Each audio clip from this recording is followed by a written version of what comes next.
Bonjour à toutes et à tous, vous écoutez Cinécast. Salut Thibaut. Salut Guillaume. Cinécast, c'est le podcast qui chaque semaine vous recommande des films à voir au cinéma, en streaming ou VOD. Aujourd'hui, on vous parle d'un film qui sort en cinéma en France et en Belgique le 1er février. C'est un film de M. Night Shyamalan. Ouais, et juste avant, j'ai oublié de te le dire, désolé. Oui, quoi? Mini parenthèse. Ça commence bien. Oui, non mais ça va aller. Aftersun, ça sort ce mercredi. Et Oui. comme j'ai fait la critique à Cannes en mai dernier, bah ça va pas revenir dans le feed. Donc allez écouter la critique de Aftersun parce que c'est super. Voilà, c'est tout. Voilà, donc c'est une recommandation pour cette semaine, le 1er Oui, février au sur cinéma. le 1er février, tout à fait. Également en Belgique. Je ne sais pas si c'est le cas en France. Oui, je pense. Très bien. De toute façon, quoi qu'il arrive, allez voir Aftersun. Voilà. C'est ça la Allez voir conclusion. Aftersun. On revient au Oui, film d'aujourd'hui, un film de M. Night Shyamalan. On se rappelle qui c'est, M. Night Shyamalan? tout le monde sait. Les plus aficionados d'entre nous savent qui c'est. Le Sixième Sens, entre autres. On a Incassable, on a eu forcément Split. Split. Il y a eu Old récemment, qui était The son Visit. dernier film. Oui. La série Qui Servants. n'était pas une franche réussite, hein, Old. C'était bof. Il y avait un bon pitch. C'était pas mal, Voilà. mais... Bon Comme pitch. souvent avec Night Shyamalan, c'est il y a de l'idée, c'est pas mal, mais Disons qu'il y a eu un avant et un après, quoi. Tu vois, quand il a fait Signe, etc., c'était le top du game. Après, il a eu un peu plus du mal. ouais, enfin il s'est quand même un peu viandé aussi sur le village, hein. C'était pas Oui, c'était pas ouf. tout le monde a pas adoré quoi. La descente Et commençait. puis après ouais la jeune fille à l'eau, De l'eau, là, oui. ouais, la jeune ouais. Alors là ça a été une catastrophe. Bref, mais il est revenu, il refait un peu son petit trou. Il fait des films, des propositions. Oui. Old, c'était une proposition clairement C'est sûr. qui n'était peut-être pas aboutie, mais en tout cas, voilà, ça valait un peu le mérite d'être là. Ici, il revient avec un film qui s'appelle Knock at the Cabin, donc le coup sur la porte de la cabine, tu vois, c'est toc toc toc, exactement, dans les bois, hein, une cabine, c'est en général dans les bois. Alors, de quoi Oui, ça c'est parle? une cabane en français. Exactement. De quoi ça parle? Ça parle de gens qui vont dans en vacances, dans un petit chalet isolé. Comme d'habitude, moi le français, ça fait 6. Une jeune fille et ses parents sont pris en otage par 4 étrangers armés qui exigent d'eux un choix impossible afin d'éviter l'apocalypse, tout simplement. Alors qu'ils Rien n'ont que ça. pratiquement aucun moyen de communication avec le reste du monde, ils vont devoir seuls prendre une décision assez importante quand même. Bah, Oui, la grosse décision, sans Oui. doute de tous les temps. Je propose qu'on regarde un extrait de la bande-annonce.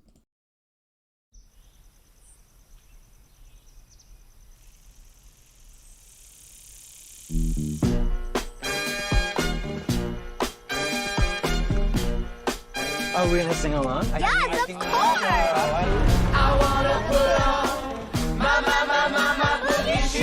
Yeah!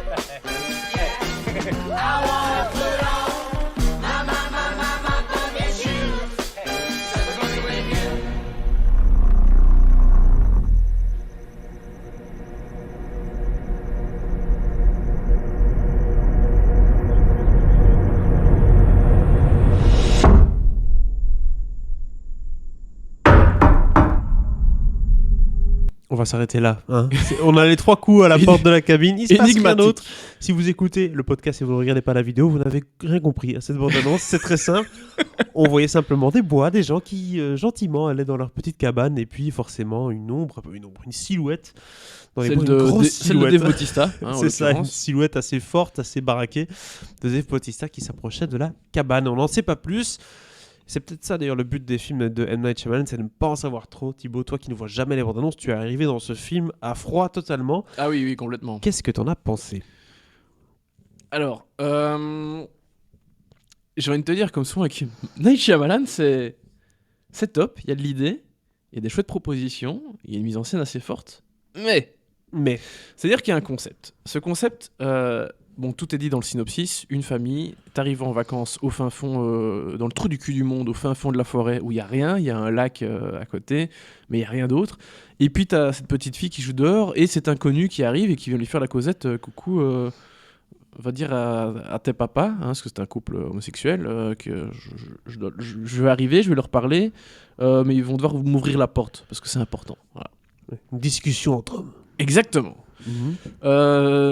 Et il va pas venir tout seul, parce qu'il va venir avec trois autres cocos, donc ils seront 4 en l'occurrence, 3 Ah. plus 1 égale 4. Amical les cocos ou menaçant? Mais ils ont des outils en main, genre des espèces de pioches, voilà, des outils. D'accord.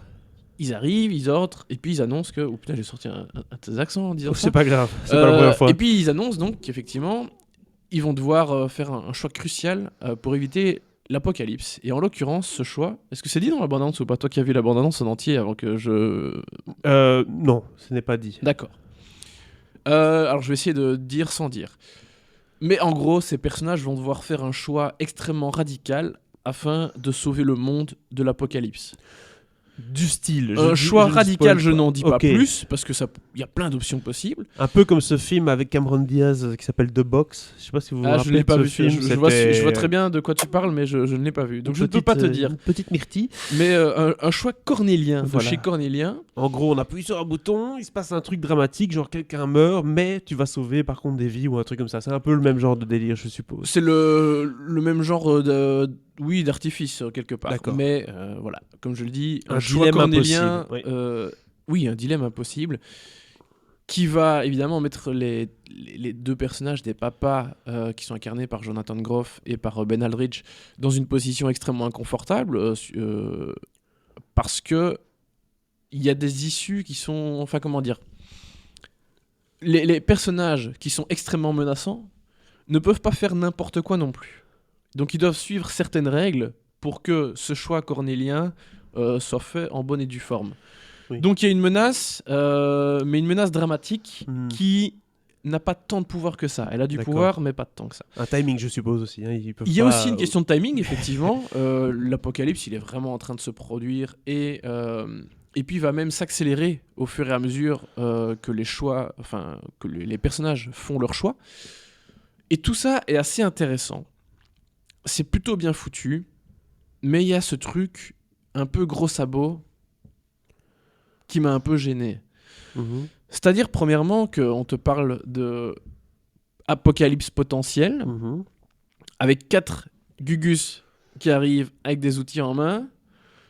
Donc si tu comprends pas que c'est les 4 chevaliers de l'apocalypse qui arrivent, franchement, C'est que tu n'as pas vu beaucoup de films fantastiques. c'est que t'es vraiment pas très très cultivé.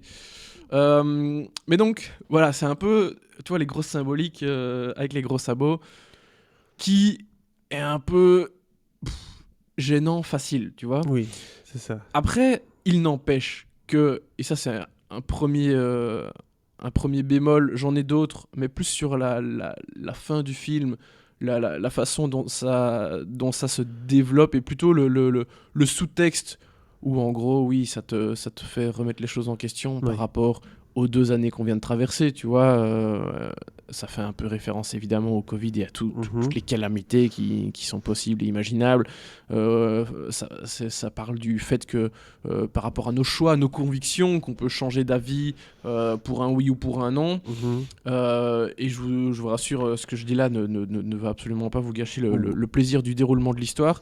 On voit bien en tout cas les enjeux, oui. Mais voilà, tu vois, c'est pas très subtil, c'est un sous-texte qui est un peu facile, qui est pas déplaisant à regarder. Et c'est ça, c'est en ça que le film est chouette, c'est que dans sa façon de faire évoluer les choses, dans sa façon de présenter les personnages et leurs dilemmes, dans sa mise en scène, dans sa gestion de la tension, ben Shyamalan, ça reste un bon gaillard. C'est un bon réalisateur. C'est de pas un base, hein. mauvais, c'est pas un voilà. yes man. Ah, il a pu l'être par le passé, hein. On Il a pu s'appelle l'être. Avatar. Oui. Le dernier maître de l'air. l'air, oui, oui. de l'air. Attention, parce qu'il Oui, oui. faut pas confondre Non, les films. Non, c'est sûr.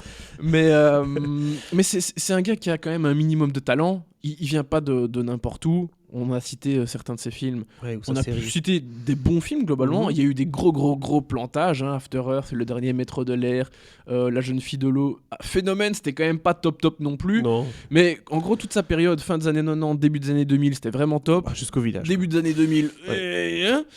Et puis à partir de 2 visites, il s'est un peu repris en main et ça a été mieux. Ouais, C'était puis pas Split, top, qui était mais un voilà, bon Split film. était bien. Glass, un peu moins bien, mais voilà, il y avait vraiment des bonnes choses. Old, à nouveau, moyen. Mais le gars, il sait y faire. Et donc toute cette gestion de la tension qui va aller croissante, évidemment, elle est vraiment top. Ouais. Et non, je trouve que dans l'ensemble, le film se tient vraiment bien. Est-ce qu'on parlerait pas un peu du casting? Parce que Mais oui, dans le duo de tête, on a Jonathan Groff et Ben Aldridge. qui sont fantastiques tous les deux. Hein. Jonathan Groff, bon, on a un peu l'habitude de le voir, notamment dans Mindhunter, vu que c'est un des 2 enquêteurs. Il est absolument génial dans ce rôle. Alors, il est il m'a un peu gêné et en même temps c'est justifié par ce qui se passe dans le film. Le personnage va être un peu choqué et choqué peut avoir beaucoup de sens. Et donc parfois il donne l'impression d'être un peu teubé limite. Tout ça est parfaitement justifié dans le film et lui il le fait très bien. Ben Aldridge, honnêtement je le connaissais un peu moins, je vais pas te mentir, mais je l'ai trouvé vraiment top aussi. Ouais. Et évidemment, alors il y a la petite fille, Les 4. leur fille, il faut que je la mentionne, Kristen Cui, je suppose qu'elle a pas fait grand chose d'autre dans sa vie parce qu'elle est vraiment toute jeune. Mais on a donc ces 4 chevaliers de l'apocalypse, si je puis dire, qui sont donc interprétés par Dave Bautista, Nikki Amuka Bird, Rupert Grint et Abby Quinn. Rupert Grint, tiens. Rupert Grint, Qui a un rôle. un revenant. Alors leur temps à l'écran n'est pas le même pour tous. Il y en a qui sont beaucoup plus présents que d'autres. Il y en a qui font le caméo, quoi. Pour diverses raisons. Non, Oui. pas des caméos, ils ont tous quand même un moment un peu important.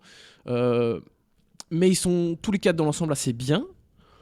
Rupert Grint, j'ai pas grand chose à dire dessus. C'est bien, mais voilà, c'est pas. C'est pas là que vous allez voir, c'est dans Sick Note que vous avez un peu plus de Rupert Grint, quoi, ça c'est clair. Certainement. Les 2 rôles féminins, Nikki Amuka Bird et Abby Quinn, vraiment top toutes les 2. Vraiment super. Et Dave Bautista, on va passer de temps en temps des sondages sur internet où on dit alors c'est lequel des catcheurs qui est le meilleur comédien. Il y en a, t'as l'impression qu'il fait tout le temps la même chose. Et l'autre, il fait des choix de films intéressants. Dave Bautista, et l'autre, ouais. en l'occurrence, c'est Dave Bautista. Quand tu regardes le CV de Dave Bautista, des réalisateurs avec lesquels il a travaillé. Tu vois son CV et celui de Dwayne Johnson. Je prends celui de Dave Bautista, mais 10 fois. Ça dépend de quoi on parle. Est-ce qu'on Oui, parle de bien compte en sûr, banque bien ou on sûr. parle Non, de. Non, mais quand tu vois ces photos de Dwayne Johnson dans 4 films différents et en fait t'as l'impression qu'il porte exactement le même costume. Le même t-shirt, oui. En gros, c'est film dans la jungle. Oui. T'es là. Disons Bon. qu'il habite peut-être à Hawaï, donc pour lui c'est facile. Tu vois ce que je veux dire? Oui. Des fois, sûr. ça, il va chercher mais un peu. Dave Bautista, voilà, il prend des projets où il a plus ou moins de choses différentes à jouer et il est vraiment top. Et dans ce film, il est vraiment génial. Il est génial. On utilise son physique forcément pour jouer ce rôle un peu menaçant. Bref, si on doit résumer un peu Knock at the Cabin, on a l'impression que, comme si je t'écoute bien Thibaut, que voilà, on a une recette qui est peut-être un peu trop évidente. Voilà. Des ficelles qui sont bien visibles, mais bien maniées par M. Night Shyamalan, qui sait y faire, quoi. Mais C'est bon, ça. voilà. C'est une soupe assez basique, Mhm. mais qui est bien faite. Et donc, c'est quand même réconfortant quand tu l'as Est-ce terminé, que- quoi. Question quand même, on parle d'un enjeu assez énorme, sauver la fin du monde, sauver l'apocalypse. Est-ce que Oui. le soufflet retombe à un moment donné? Parce que c'est ça le risque avec des Mais pitchs comme ça. Déjà, c'est vrai que je suis pas rentré en détail là-dedans non plus, mais t'as les 2 personnages des pères, ils y croient pas à ce truc de genre. C'est Oui, notre mais- décision à nous là tout de suite qui va faire en sorte qu'on va empêcher l'apocalypse sur Ouais, Terre mais ou pas. tu sais, ce genre de Donc- récit-là, dès qu'à un moment donné, on franchit une certaine étape, Mhm. genre une décision est prise Oui. par exemple, Bien sûr. t'as tout qui retombe, quoi. La tension tombe, on a compris, ou bien au contraire, il parvient à maintenir quand même une forme de suspense, d'ambiguïté. Il maintient bien le niveau jusqu'à la fin. D'accord, très bien. Ben voilà, donc c'est une copie plutôt réussie pour ce film Oui. de M. Night Shyamalan. Alors, quelle est la note de ce film, Thibaut? Je vais vers une moyenne, 2,5, parce que voilà, pour la facilité, mais c'est bien foutu. 2,5. Bon, donc c'est pas mal. Éventuellement 3, quoi. J'ai envie de dire non, peut-être pas à ce point-là. Ok. 2,5, c'est bien. On coupe au milieu, Mais la ouais, poire en deux. 2, c'est parfait. Pour Knock at the Cabin. Dites-nous un peu dans les commentaires ce que vous avez pensé du film, lui qui est sorti juste maintenant au cinéma en février en Belgique et en France. Et abonnez-vous au podcast sur la plateforme de votre choix. Vous êtes de plus en plus nombreux d'ailleurs à le suivre sur notamment YouTube. Ça fait plaisir. À très bientôt pour de nouvelles recommandations.